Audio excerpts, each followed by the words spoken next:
Во Кочанската општа болница има доволен број на тестови за лицата кои што имаат симптоми да се проверат дали се позитивни на коронавирусот. Истите се закажуваат преку матичните лекари, а дневно се тестираат по повеќе од 30 граѓани. Во изминатите 3 недели голем дел од тестираните излегуваат позитивни, што значи дека вирусот брзо се шири и се заразуваат се поголем број на граѓани.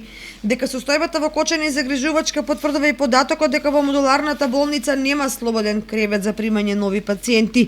Хоспитализирани се 35, од кои 15 на оксигенска подршка, а останатите се со полесна клиничка слика. Бројот на активни случаи позитивни на COVID-19 во Кочани е 300, според последниот извештај на Министерството за здравство, објавен во текот на вчерашниот ден. Инаку во тек е и вакцинацијата против COVID-19 со AstraZeneca, каде се вакцинираат лица постари од 75 години, а во основните училишта и градинките се одвива вакцинирањето на наставниот кадар.